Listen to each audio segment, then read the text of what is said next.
Hey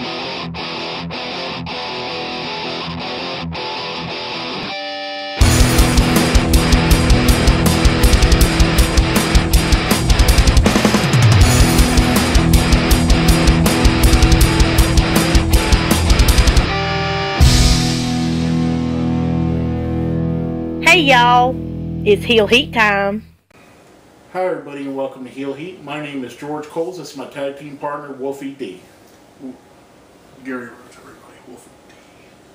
This is a Heel Heat Top 10, and the topic is Top 10 Factions. And I'll let you start off since it's been a while since you've been here, Gary. Alright, well, our number 10 faction is from TNA. It's one of the best factions they had, Fortune. The third version of the Horsemen. I liked it though, man. It fit. All of them fit in perfect. I mean, you Except have for Beer Money. AJ Styles. Ah, They tried to make AJ into Flair. I didn't think that worked so well. yeah, but I did like the Beer Money. Honestly, Kaz and Daniels. and Kaz and Daniels. I think it would have been better off if Rhodes' character would have been the leader from it. It would have been a good push for him. Because honestly, if they would have do a Fortune again, I would think Rhodes would be the leader since, well, AJ's obviously gone, but... Yeah, I mean, it was a great It was a great faction, and especially when they did the thing where they split off from Immortal, and they were they. Mm-hmm. But, yeah, probably one of the better factions in TNA history. Now, our number 9 comes from the gang warfare era of WWF. The Nation of Domination, which your guy Wolfie D was part of. Exactly, the original Nation of Domination, yeah. Also in the USWA version. Exactly. I was kind of a fan of the secondary nation after Farouk left and The Rock got a chance to take the mic more. Not a knock on Farouk, but Rock was just better on the mic, of course. Yeah. I liked the original incarnation with where it was Chains and Farouk and Savio Vega. I mean, Crush. Oh, Crush, that's right. Chains was when they went to... But, Disciples of Apocalypse. yeah, and then they had Clarence Mason and PG-13, obviously. I like PG-13. They were a good group. I mean, the Nation was good. Out of when they split it and it became the 3 different factions, the Nation and then the Los Boricuas and the Disciples of Apocalypse, they were by far the best. Oh, yeah. And they had good chemistry with DX, too. Oh, yeah. Now, our number 8 is still together now. And For a little bit longer. For a little bit longer.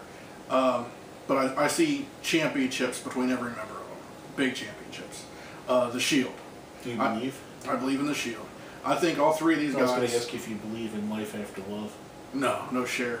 I think all 3 of these guys have the potential to be in WWE World Champions. I mean, the obvious guy that they're pushing for is Roman Reigns, but don't sleep on a guy like Seth Rollins, who's the workhorse of the group. Or the dark horse. Dean Ambrose, who's the psychotic one of the group. I see big things for Dean, though. I think they're going to push Roman, but I think Dean's going to make his own way. Well, Roman has everything that you would want to be a main event star. He has charisma, he has a look, he has size, he has a lineage. I mean, everything you could possibly want, he has. Kind of the other 2 as well, Seth Rollins and Dean Ambrose, have future superstars written all over them. They're already stars. They're already household names, basically. They've already beat most of the big guys in the business. Exactly. When they first came out, they were undefeated. Well, it was almost a year, wasn't it? Yeah. And they beat Cena.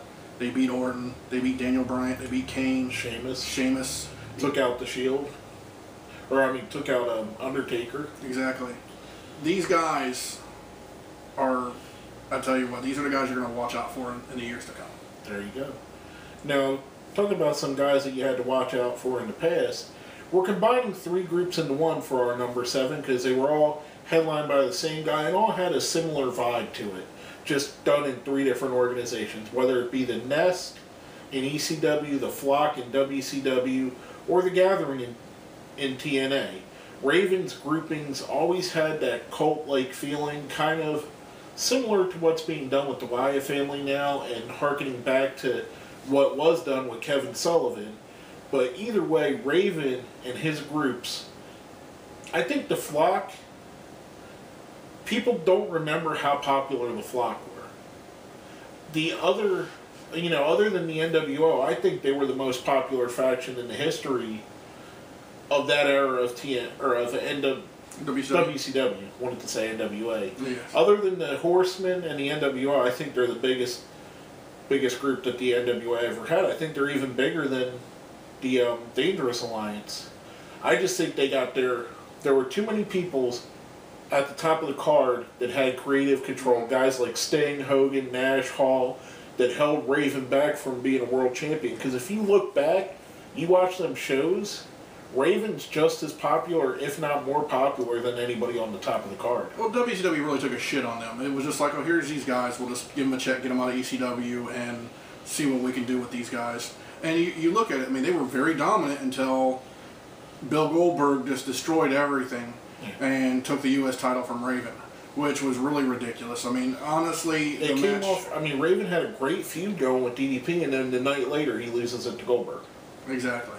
I was disappointed in that match. I just think they could have done so much more. Yeah, they could. If they let Goldberg chase it for a little bit, he didn't technically have to lose, disqualifications, all that kind of shit. It was Raven's rules. He had it written into his contract. Remember Mean Gene?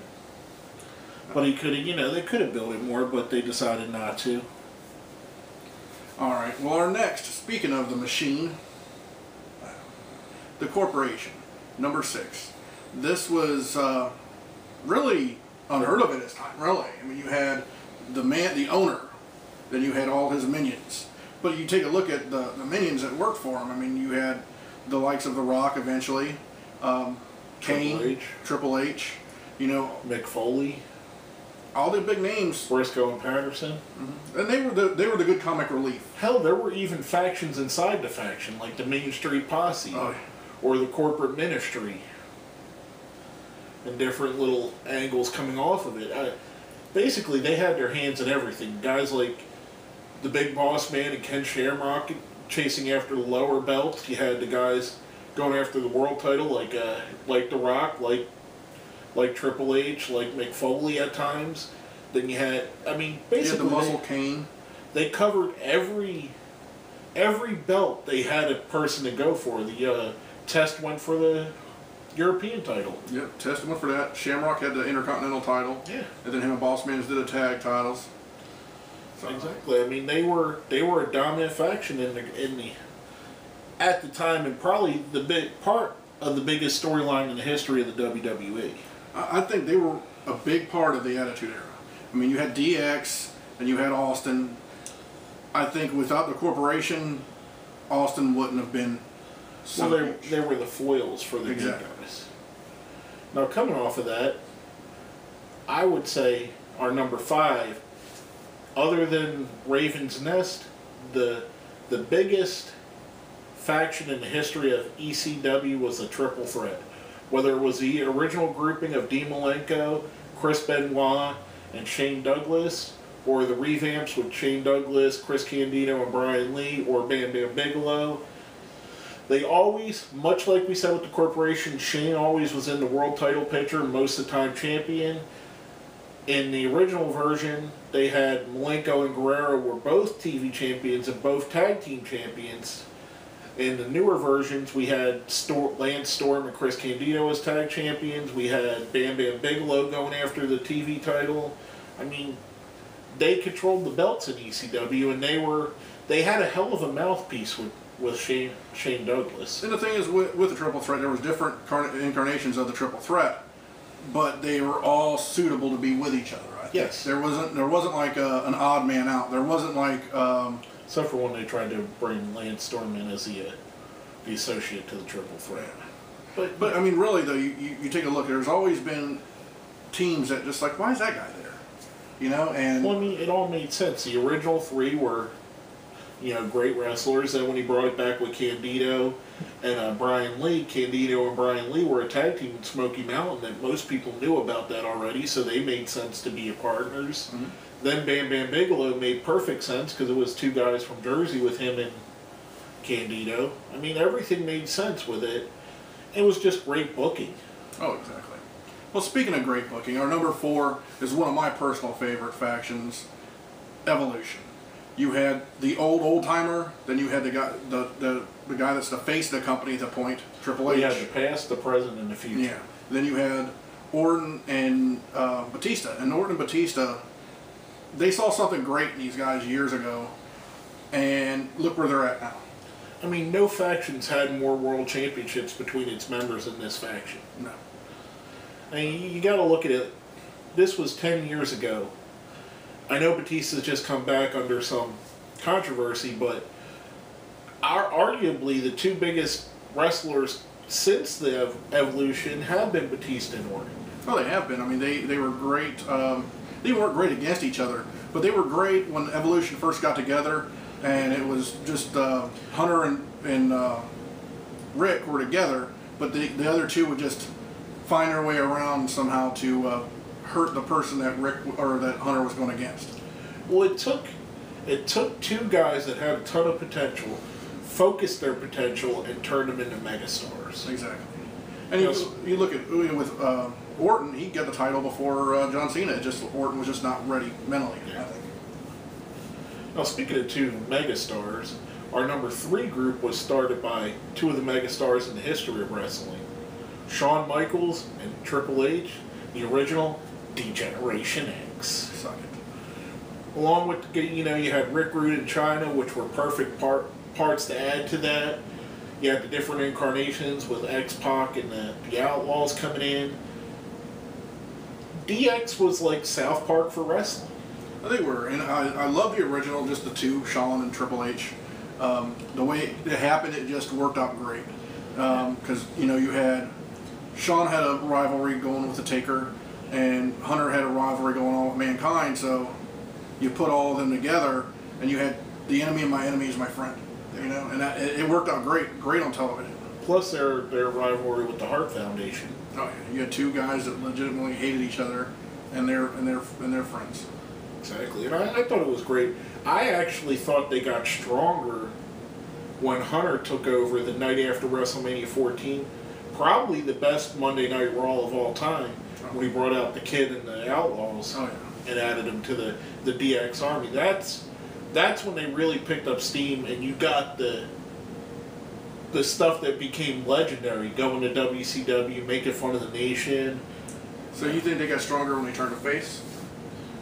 I think so. I think they had more of an impact as a face team than they did. With Shawn and Hunter, it was only going to go so far. With Hunter leading the group, Hunter became the guy off of DX, where Shawn was already the guy. Hunter was always going to be his lackey. True. It's damn true. Now, our number 2, I think, personally, changed the face of professional wrestling, the N.W.O. New world. Exactly. You had the bad guys that were cool, and I mean, this is just months before DX started. And, almost a year. Yeah, it was about a year, yeah. But it changed the course of wrestling, because if you look at WCW pre-NWO, you had the Horsemen, then you had what was their Dangerous Alliance? No, the Dungeon of Doom. It got rid of the Dungeon of Doom kind of cartooniness. Made the Horsemen got kind of stronger when the NWO came, except for when Bischoff wanted to tear them apart. And the thing of it was, they almost got too big too quick. And then everybody wanted to be part of the NWO, and half the damn roster was. I mean, you got guys like Scott Flash Norton, who's not a star in America, he's part of the NWO just because they wanted one of their friends. Or Vincent, Virgil, hell, $1 Million Man they brought in, I don't know why. Originally he was a backer, and then they decided Bischoff was a backer, so $1 Million Man just stood there.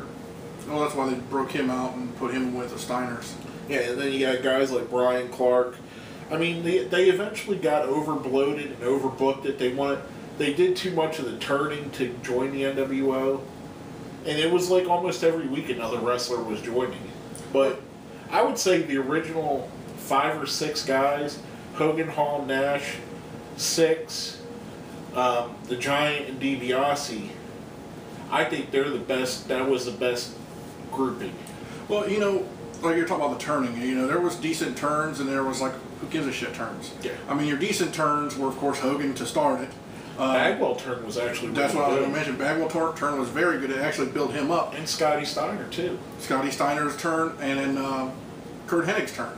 You know, they made him a horseman. You know, he was all part of the horseman and then shuts the door and Flair's head. You know? Other than that, the rest of them were pretty much shit. It just Stevie Ray was kind of just a rehash of the Bagwell turn. Exactly. And, you know, there were others. I mean, then you had N.W.O. Japan, the Black and the White, N.W.O. 2000, the Wolfpack. It got to a point where it got too bloated. It almost bastardized the product of the NWO. Exactly. And I think that's what one of the big problems was. Because you turned a company that was getting so-so ratings into a ratings juggernaut. And then it just, like you said, they got so big they imploded. Now, before we go on to our number one, we do a little thing on our top 10s called the best of the rest. Basically, these are the things that just barely missed this list. And I'll go ahead and let you start that as well, Gary. Well, starting off with the best of the rest, we'll go with Team Canada. Team Canada was The TNA version. You had a lot of big name superstars, or soon to be big name superstars. Robert Roode, Eric Young. You know, A1 was pretty cool. Even though he never really, I thought he was going to be one of the bigger stars coming out of it. Petey Williams. Petey Williams was one of my personal favorites. Scott D'Amore was an excellent manager. Yeah, and like I said, that lasted for about About 2 years. Yeah. I mean, I thought of TNA. I really enjoyed it. Other than Fortune, probably my favorite group in there in TNA. Well, the thing is with them, if they were around when they had the television more, because they just were phasing out when they got the Fox Sports deal. No, the Spike TV. The Spike TV. Yeah, they were on Fox Sports, but when they got that Spike TV deal, they were just right towards the ass end of the Team Canada. And another group that probably suffers from being a short-lived group was the Brood. I mean, it was awesome. It was different than anything you've seen before. 3 gothic vampire style guys. You had the original Brood with Edge, Christian, and Gangrel, and then Gangrel and the Hardys, which lasted about a day. But I think they could have drawn that out more. When they put the Brood into the Ministry, I think is when it started to really hurt them as a group. Well, speaking of the Ministry, that's another group that we should put in. We were putting in the best of the rest. You had the leadership of the Taker. Midian was like the comic relief. I liked Midian, man. The Acolytes. Exactly. And you look at the guys that the Acolytes were. You had Ron Simmons, a Hall of Famer. And then you had JBL, which is one of my personal favorite singles wrestlers. You know? And then also they did the stuff that was revolutionary at the time, the kidnappings, when they kidnapped Stephanie and they put her on that. The Taker cross. It's funny how Kurt Angle had no problem with that crucifixion, but he had a problem with the ECW crucifixion. I guess when you add a couple zeros to a paycheck, it makes a difference. It helps out quite a bit. Now, last but not least in our best of the rest is a group that, much like the Brood, they're a little bit too new to make this list. If we come back on this a year or two later, they may be up in the top 5, and that's the Wyatt family. They're phenomenal. It's another group much like The Gathering or The Flock or Kevin Sullivan's group in Florida Championship Wrestling. They're based on the same kind of premise with one cult leader with guys willing to do absolutely everything for him. Exactly, and Bray Wyatt is just television gold. I mean, the match he had with Dee Bryan at Royal Rumble, I thought that was phenomenal. And they let him get over. Probably the match of the year so far. Oh, exactly. And Luke Harper is amazing. I mean, Eric Rowan's no slouch, but Luke Harper, he's Bruiser Brody just a generation later. Yeah. Now, before we get into number 1, if you think we put up someone too high, put someone down too low, left the team off altogether totally, let us know what you think. Hit us up on Facebook, hit us up on Twitter, put it down where? Down there. Down in the comments. Oh, I forgot. It's been a while. Casey struck out. Now our number one group, Alex Rodriguez. Woo! The symbol of excellence, the 4 horsemen. You had to know it was coming. Oh yeah, I mean we've mentioned them over and over in the show, And honestly, there wouldn't be any of the other groups if it wasn't for this group. The Four Horsemen were the group that changed everything. I mean, you had other somewhat factions. You had the Heenan family, but they really didn't work as a group. A couple times they would tag with each other, but they didn't have a group goal. Whereas the Horsemen was the first group to have one goal. They kept Ric Flair as world champion, carry all the belts, be the most dominant faction in the history of wrestling, and just dominate the shows. Well, I mean, you look at the original Horsemen. You had Ole Anderson, which was the old timer. You had Ric Flair, which was really coming to his own as a world champion, because it was pretty early in Flair's career. And then you had Arn Anderson that just loved wrestling, along with Tully Blanchard. And any way you mix them, they all worked great together. Well, you got to look at the guys that came after, guys like Barry Windham, Chris Benoit, Dean Malenko. I mean, you've had some of the greatest wrestlers in the last 30 years have been horsemen. And it really means something to have been a horseman. I mean, other than a couple guys, Mongo McMahon and Paul Roma, sorry, all the horsemen, you can still look at it and say, these are the guys that set the bar in wrestling. Mongo McMichael fit for the time. Paul Roma just had no fit. Well, he was a guy that got forced into the horseman by the brass. But overall, I mean, the most innovative group on here, every group other than them stole something from them. And like I said, they were the first group to come together and have one common goal, one common cause, and be an actual faction. I mean, you had Sheik Adnan LKC's factions in WCCW didn't even work as cohesively as this. I mean, this was the most cohesive unit that you had. The only other one I could think of that would predate them would be Kevin Sullivan's Army, and that was a different thing altogether. I'd agree with you on that one. Even with the Freebirds mainly stayed with the tag team goal. That's why they were really on. And they were more of a tag team that just had 3 guys. That's where the Freebird rule came from. So I'm sure we'll probably get something about the Freebird. That's why I went ahead and said that. I don't really consider them a faction. No, I mean, they were a tag team. They were just a 3-man tag. That's why we didn't even put Demolition on there when there were 3 of them. Well, but we did put the Shield, which works differently. Exactly. Anyway. Well, they're all for different titles. Yeah. Well, basically, that's all I have to say. You need to add anything? That's it for me. My name is George Coles. Gary Rhodes. And this has been a Heel Heat Top 10.